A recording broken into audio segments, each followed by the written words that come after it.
1. No princípio criou Deus os céus e a terra. A terra era sem forma e vazia, e havia trevas sobre a face do abismo, mas o Espírito de Deus pairava sobre a face das águas. Disse Deus: haja luz. E houve luz. Viu Deus que a luz era boa, e fez separação entre a luz e as trevas. E Deus chamou a luz dia, e as trevas noite. E foi a tarde e a manhã, o dia primeiro. E disse Deus: haja um firmamento no meio das águas, e haja separação entre águas e águas.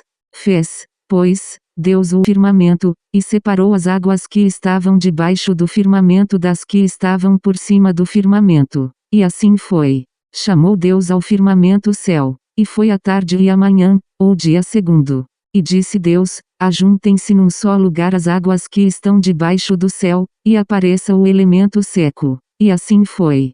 Chamou Deus ao elemento seco terra, e ao ajuntamento das águas mares. E viu Deus que isso era bom. E disse Deus: produza a terra relva, ervas que deem semente, e árvores frutíferas que, segundo as suas espécies, deem fruto que tenha em si a sua semente, sobre a terra. E assim foi. A terra, pois, produziu relva, ervas que davam semente segundo as suas espécies, e árvores que davam fruto que tinha em si a sua semente, segundo as suas espécies. E viu Deus que isso era bom. E foi a tarde e a manhã, o dia terceiro.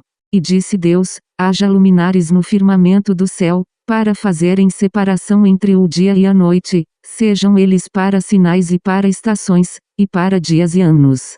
E sirvam de luminares no firmamento do céu, para alumiar a terra. E assim foi. Deus, pois, fez os dois grandes luminares, o luminar maior para governar o dia, e o luminar menor para governar a noite, fez também as estrelas.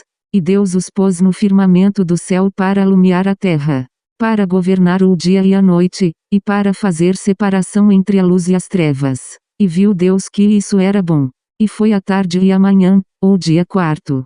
E disse Deus: produzam as águas cardumes de seres viventes, e voem as aves acima da terra no firmamento do céu. Criou, pois, Deus os monstros marinhos, e todos os seres viventes que se arrastavam, os quais as águas produziram abundantemente segundo as suas espécies, e toda ave que voa, segundo a sua espécie. E viu Deus que isso era bom. Então Deus os abençoou, dizendo: frutificai e multiplicai-vos, e enchei as águas dos mares, e multipliquem-se as aves sobre a terra. E foi a tarde e a manhã, o dia quinto. E disse Deus: produza a terra seres viventes segundo as suas espécies, animais domésticos, répteis, e animais selvagens segundo as suas espécies. E assim foi. Deus, pois, fez os animais selvagens segundo as suas espécies, e os animais domésticos segundo as suas espécies, e todos os répteis da terra segundo as suas espécies. E viu Deus que isso era bom. E disse Deus: façamos o homem à nossa imagem, conforme a nossa semelhança, domine ele sobre os peixes do mar, sobre as aves do céu, sobre os animais domésticos, e sobre toda a terra, e sobre todo réptil que se arrasta sobre a terra. Criou, pois, Deus o homem à sua imagem, a imagem de Deus o criou, homem e mulher os criou. Então Deus os abençoou e lhes disse: frutificai e multiplicai-vos, enchei a terra e sujeitai-a, dominai sobre os peixes do mar, sobre as aves do céu e sobre todos os animais que se arrastam sobre a terra. Disse-lhes mais: eis que vos tenho dado todas as ervas que produzem semente, as quais se acham sobre a face de toda a terra, bem como todas as árvores em que há fruto que dê semente, ser-vos-ão para mantimento. E a todos os animais da terra, a todas as aves do céu e a todo ser vivente que se arrasta sobre a terra, tenho dado todas as ervas verdes como mantimento. E assim foi. E viu Deus tudo quanto fizera, e eis que era muito bom. E foi a tarde e a manhã, o dia sexto. Gênesis 2. Assim foram acabados os céus e a terra, com todo o seu exército. Ora, havendo Deus completado no dia sétimo a obra que tinha feito, descansou nesse dia de toda a obra que fizera. Abençoou Deus o sétimo dia, e o santificou, porque nele descansou de toda a sua obra que criara e fizera. Eis as origens dos céus e da terra, quando foram criados. No dia em que o Senhor Deus fez a terra e os céus. Não havia ainda nenhuma planta do campo na terra, pois nenhuma erva do campo tinha ainda brotado, porque o Senhor Deus não tinha feito chover sobre a terra, nem havia homem para lavrar a terra.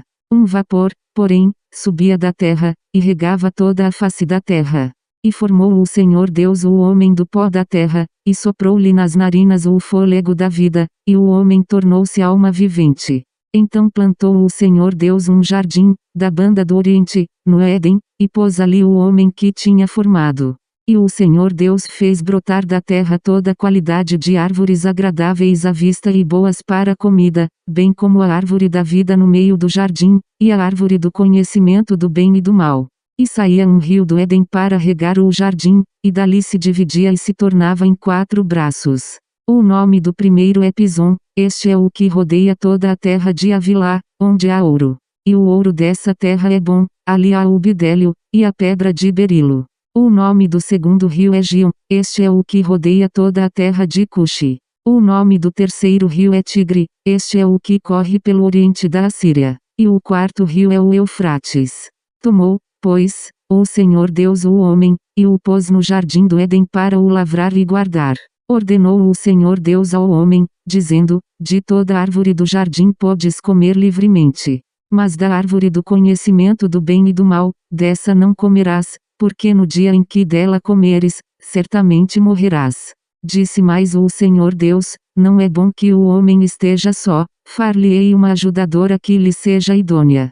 Da terra formou, pois, o Senhor Deus todos os animais do campo e todas as aves do céu, e os trouxe ao homem, para ver como lhes chamaria, e tudo o que o homem chamou a todo ser vivente, isso foi o seu nome.